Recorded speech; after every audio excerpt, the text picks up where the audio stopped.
Zdravo dragi moji, dobrodošli na kanal. Danas ću vam pokazati kako da najlakše napravite testo bez čekanja. Dakle, ovdje nema kvasa i ništa se ne čeka, a sa testom možete da radite šta god hoćete, da pravite oblike po želji. Ovog puta sam napravila savršeno pizza pecivo. Ne mogu da vam opišem koliko je mekano. Sastojci su krajnje jednostavni. S obzirom da je ovaj recept ovako nastao iz glave, ja sam postepeno dodavala sastojke, pa ću vam do kraja reći koliko sam čega utrošila. Za početak će vam biti potrebno jedno cijelo jaje, koje sam malo prvo izmešala i dodala jedan prstohvat soli.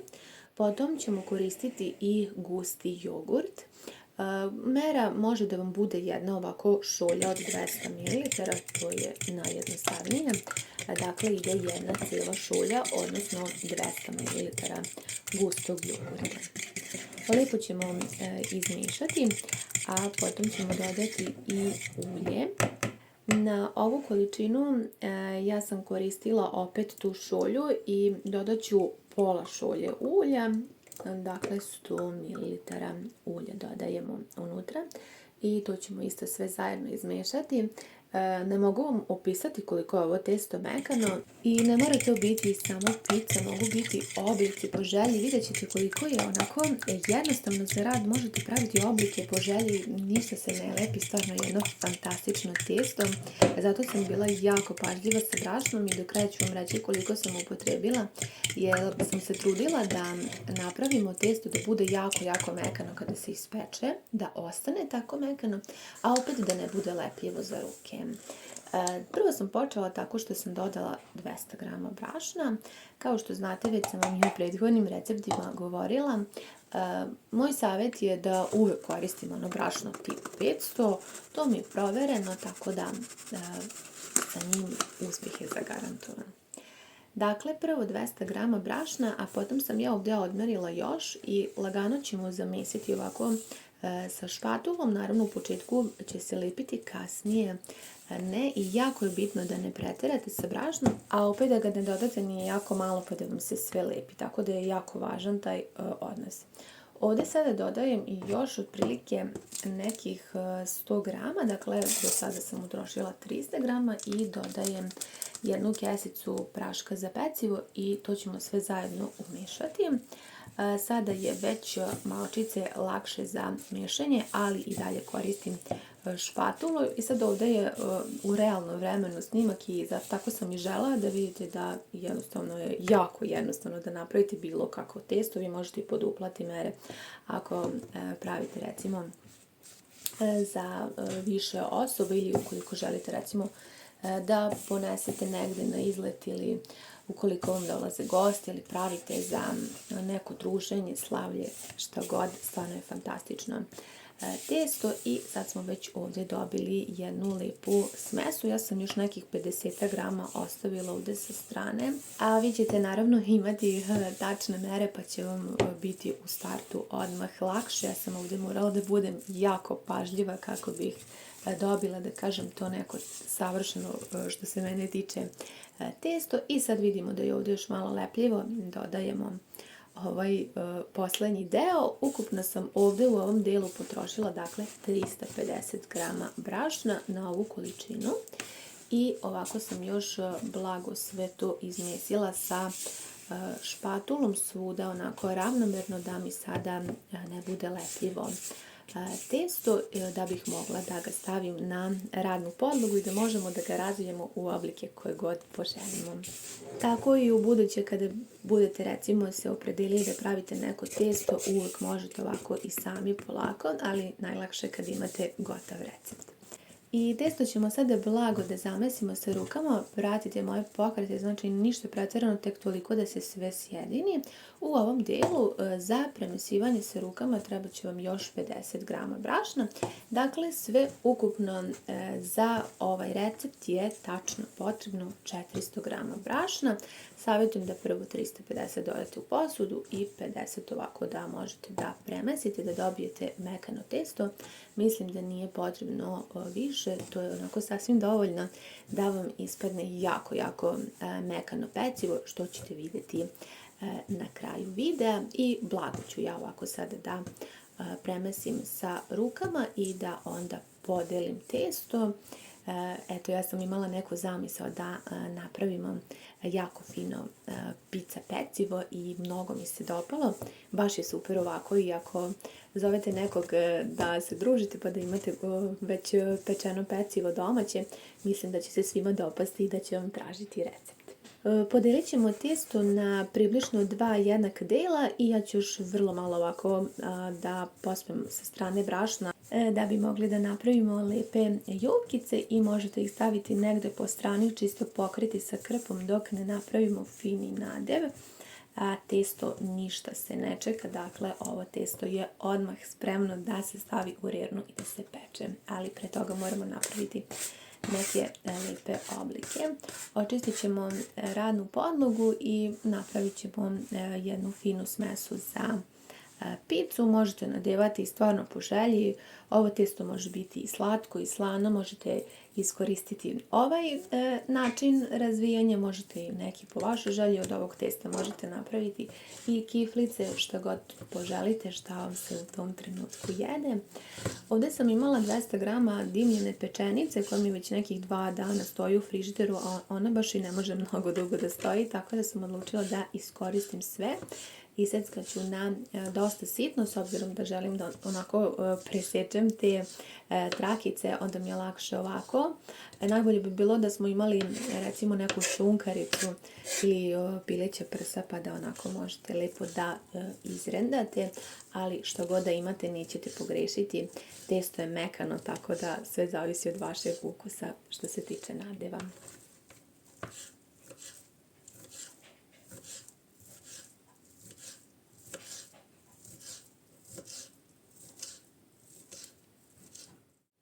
Sada nam preostaje da napravimo pizza priliv.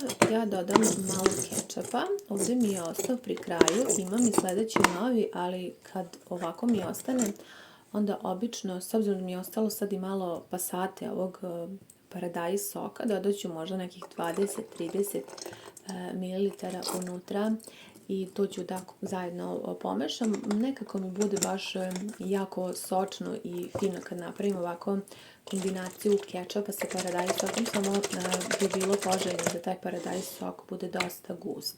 Kao što je recimo ova moja pasata, dodat ćemo sasvim malo i možete dodati mrvicu ulja.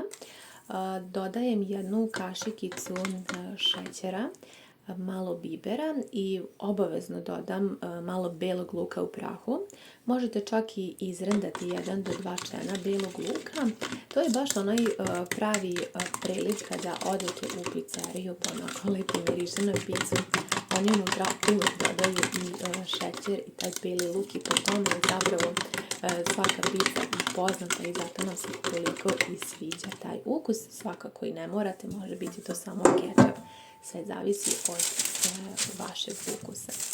Sad ja ću ovdje uzeti jedan pleh, pa ću da izmerim tako da isječem papir za pečenje.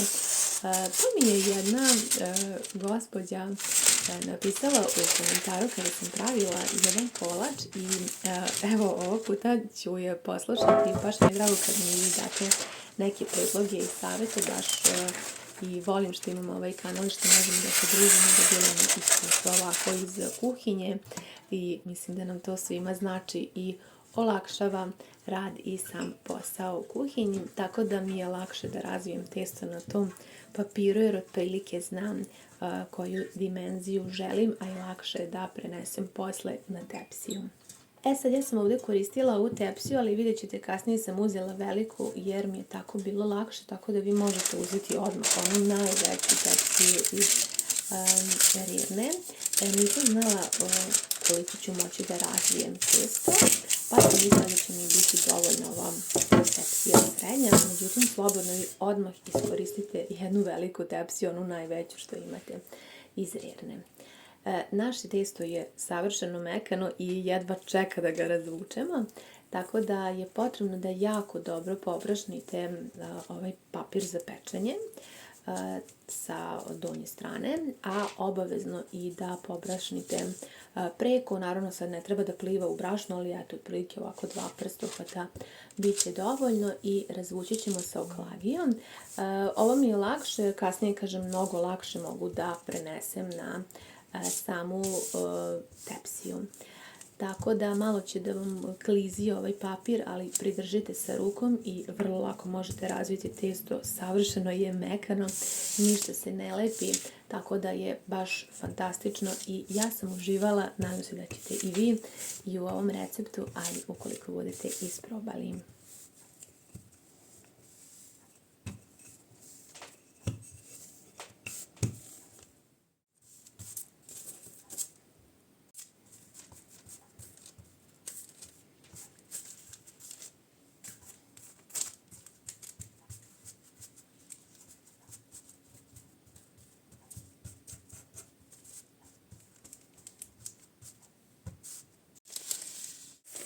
Kada smo razvukli testo na dimenziju koja nam odgovara, onda ćemo da prebacimo odmah u pleh i još ćemo malo da razvučemo. Vidite, fantastično, ništa se ne lepi, a vi pravite oblik kakav želite, tako da mislim da ćete uživati i lepo ćete se zabaviti, a kasnije uživati u stvarno jako finom ukusu i možete ovaj recept, kažem, koristiti za apsolutno bilo koji oblik testa želite. Sada ćemo da razvijemo i onu drugu jufkicu, isti je postupak, obavezno dobro pobrašnite. Jako je bitno da dobro pobrašnite, da vam se ne bi slučajno zalepilo prilikom razvijanja, da će se testo rastanjiti također i preko i samo ga lako i jednostavno razvucite sa oklagijem.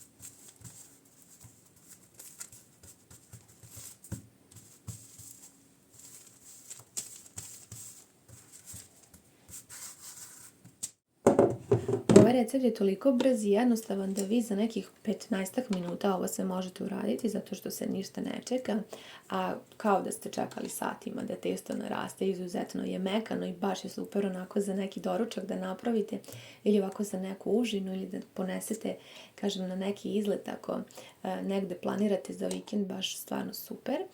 Ja ću da premažem ravnomerno svuda kečap, neću skroz do kraja zato da mi se ne bi prilivalo.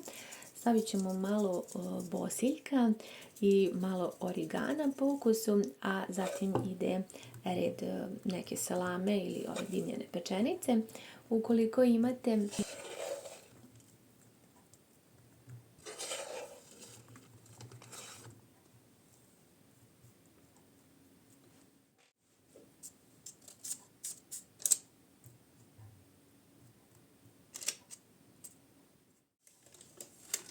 za kraj ću izrendati sir, mislim da je ovdje bilo oko 200 grama sira, to sad može više manje koliko god vi imate kod kuće ili volite, svakako će biti jako ukusno.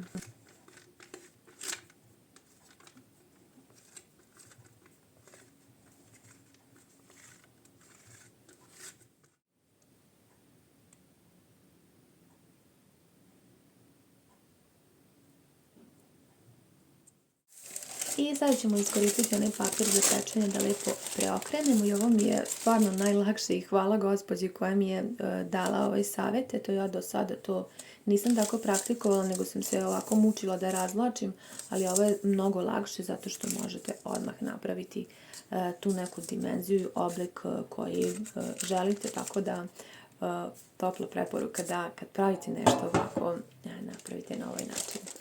Sad to što sam vam rekla, ja sam posle testo prebacila na veliki pleh jer mi je tako lakše da sad napravimo oblike. Mislila sam da je ovo mala količina brašna i da će mi biti dosta ta mala tepsija, ali ne, testo se tako lepo razvuče i ispadne stvarno jako puno ovog mini peciva, tako da obavezno odmah veliki pleh, nemojte da pravite dupli posao kao ja. Ovako ćemo na trakice koliko toliko jednake širine da isečemo i eto ono što je interesantno, to mi negde skoro iskočilo na internetu i dopalo mi se ovako kada sam vidjela. Inače recept je bio sa već onim gotovim kupljenim lisnatim korama i tako su zavijali, tako da sam dobila ideju da napravimo ovo, ali od domaćeg testa i mislim da je mnogo bolje, zato što prvo znate da ste vi pravili, a drugo nema lepšeg ukusa od domaćeg peciva, tako da se nadam da će vam se dopasti ovaj način. Testo je super mekano i možete ga lako ovako samo zaviti. Zato ne treba previše staviti kečap da se ne bi razlivalo, već onako taman kako treba, da možete lijepo ovako da zavijete pecivo i da kasnije uživate. Nadam se da vam se recept sviđa. Ja sam moju rirnu uključila da se jako dobro zagreje na 180 stepeni. To će biti dovoljno i odmah ćemo da se pecivo peče. Ukoliko želite, vi možete da premažete i sa žumancetom preko, ali eto, po meni nije bilo potrebe jer ni pisu ne premazujemo, tako da i ovako ispadne savršeno mekano. Testo se kod mene peklo tačno 25 minuta, to je bilo sasvim dovoljno. Zatim sam ga pokrila nekih 10-15 minuta i bilo je spremno. Savršeno je mekano, jako se lepo razlio sir, jako je fin nadev, tako da baš jako ukusno. Pogledajte vi koliko je to mekano. Još uvijek je bilo dosta vruće, pa sam ja pazila da se ne upečem, ali nadam se da uspevate da vidite. Jako je fino, naravno još malo kada se ohladi bit će lakše, baš je bilo vruće, ali savršeno je mekano, baš jedan pravi užitak. I ovo testo je stvarno super. Baš bih mnogo voljela da mi javite vaše utiske ako isprobate, sa čime biste vi recimo nadevali ili biste baš napravili po ovom receptu. Hvala vam mnogo što ste bili sa mnom u još jednom novom videu. Nadam se da sam vam dala jedan lep predlog za užinu ili neki obrok, a mi se vidimo u nekom novom videu. Do tada, ljubim vas sve puno!